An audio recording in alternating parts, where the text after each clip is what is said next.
Well, here goes nothing. Well, I'm going to be honest with all of you, this lengthy diatribe of a backstory is kinda necessary so you can get some kind of context as to the full scope of the situation. I don't know what I'm doing.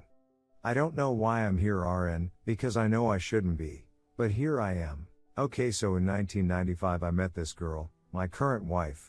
We dated throughout high school, and like many high school romances there was some issue with both of us not remaining faithful. Eventually in '99 we called it quits, and within a year I married her best friend and had a kid. Fast forward 8 years and my first wife had become a hardcore cocaine addict and was court-ordered into treatment after a string of legal troubles. Upon discovery of my accounts being wiped out to fuel the drug binges I left. Within a week's time, it was crazy. This is roughly 2007, so social media didn't really exist like today, aside from MySpace and Classmates.com, which I had received a message from my current wife saying she needed someone to talk to. So I reached out, and over the course of 2 months we spoke regularly. She told me she had 2 kids and their father had beaten her within inches of her life, tried to kill her newborn son throwing a brick through the front windshield of her car. Said she was mentally and physically abused the entire time, so much so he would tie her up with extension cords and force her to sleep with him, or he would put her in a closet. Real piece of acid kinda material. But I digress. Okay, so fast forward another 12 years, it's like March of 2020, just before the pandemic, and her daughter, who would have been 15, informs us, well, me really, that he's getting out of jail and she wants him paroled to our house. Yeah, sorry kid, but that ain't gonna fly. We had 6 other kids plus the 2 she had and the 1 I had. Is he supposed to sleep by our feet like a goddamn golden retriever? This is my first of many red flags, as my wife proceeds to actually attempt to convince me that would be a good thing to show the kids we can all get along and be adults, and of course I feel like an ass, but I don't budge. So while he doesn't move in and he gets a place just down the street and practically lives there anyways, and I tolerate it because my stepdaughter is a lot easier to be around. For a bit, I can't lie, things seemed kinda okay.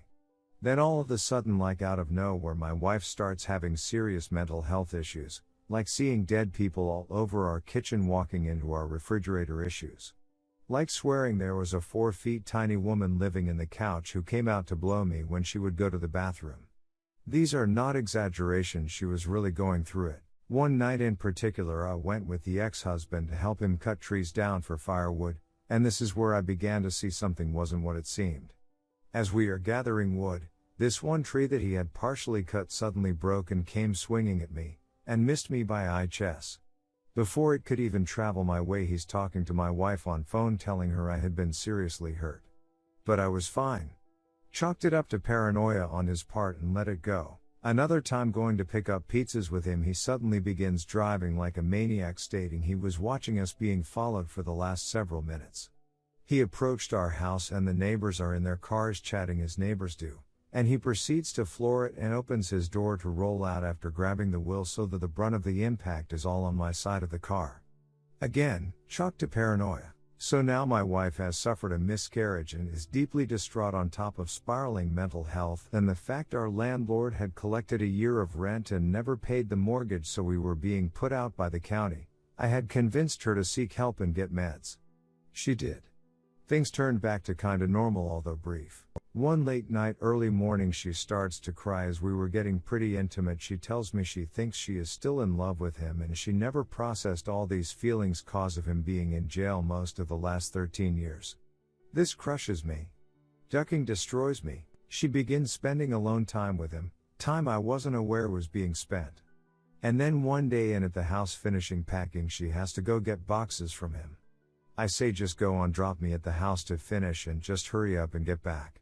As I walk into the house, and she pulls off, I hear someone walking around, and though it might have been my stepdaughter, as I turn a corner I'm hit on the back of my head and drop to my knees, and I'm hit 2 more times before I'm out. I come to. It's dark. No one has been back, so now I'm panicked, disoriented, and without my cell phone. I walk to a store for some reason and try to call her, but no answer. Look at a clock. It's been over 2.5 hours. I go back to the house and sit for another 30 minutes and she pulls up. No boxes. She's on the phone with him when I tell her what happened. His cousin gets there in less than 5 minutes and he's another 5 behind him. I use the Find My Phone app and discover my phone as I can't prove or disprove this in the cousin's hand as he claims he stepped on it when he got out of his car. The whole thing is placed nicely at the feet of our neighborhood tweaker as there were large holes in the walls where copper pipes had been removed.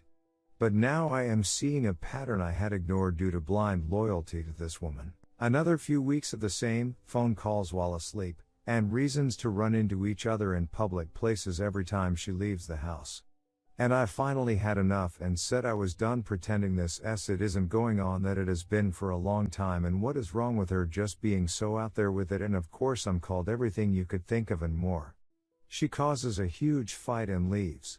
She stayed at his house. She comes back and tells me she needs time to sort out her feelings. I pay for 3 nights at a hotel. She promises me she is staying alone, gives me a key and tells me the room was in my name, I can come in at any time. 2 hours pass and his girlfriend calls me asking if I had seen him. I proceed to tell her what is going on and we head out to the motel to check the situation out. His car is there. After I threw up for 40 minutes I decided I couldn't see with my own eyes what was going on in there. I had hacked her phone and installed some spying app and had messages, photos, call logs, location history, and couldn't bear to see it. So I called hotel security and told them I had a room and found 2 individuals in the room who wouldn't leave and could they remove them. And waited for her to call. Simultaneously I received a notification that the money we had been waiting for from a large investment we had made hit the account. $22,000 of extra money. I left her about $3,500, told her to take everything she could get in one trip cause once she left she wasn't ever to come back. She takes the $3,500 and disappears for 22 days into Florida from Ohio with my daughters and this guy, his cousin and his girlfriend. Once they get to KY he calls and begins to tell me how they are getting remarried and basically gloat, but in his arrogance he made a minor mistake. He said it didn't have to be like this, if you woulda just went quietly. What TF do you mean? Well, the paranoia sets in that she's trying to reach me to come get her and this and that, and it explodes. He beats her up and now she's stuck, so safety net me gets them all home, but now the cousin is feeling some type of way about me, and begins to cry and apologize over and over but won't tell me why or for what. Only says I need to protect my wife and family from A.P. On the way home AP is contacted by parole. Seems someone had posted all the pics from FL on Facebook and he forgot to ask to go. Once he's back he is met by cops who cuff him and take him to serve the final 3 years of his sentence. Now she wants to fix things, she wants to do all this it, but I'm still seeing calls from prison on the phone 3,4, 5 times a day, 20 to 30 minutes each call. Every time she's gonna help with this and she's done then it's something else. I'm missing money constantly so I know it's going to him. I just can't figure out what email she uses. She covers her tracks after the spy up incident. She won't admit anything was going on prior to Florida, but I know it's a lie. As I said, I have messages and photos to prove otherwise, but they're photoshopped. I know I should run but I'm stuck. Call it a habit, call it no self-respect, whatever it is, I'm quietly putting up with it, but it's killing me. My hair has turned damn near white. I'm only 41. I've lost roughly 30 pounds since this all happened back in April. I have a constant twitch shake, and I sleep roughly 5 or 6 hours a week. Health update. Okay, so it's 5:33 p.m. EST, and I've been home 20 minutes or so and I've read just about every comment posted, and after I got home and noticed I was $50 lighter than I should have been, I am done. I haven't seen her yet, but I know she is here. I can hear her on the phone. I've packed what I need immediately and I'm putting it in the car, going back inside and saying, WTF do I say, cause in all reality it's not gonna change it, not like my words will kick her in the vag and wake her TF up, so part of me just wants to bail and say nothing.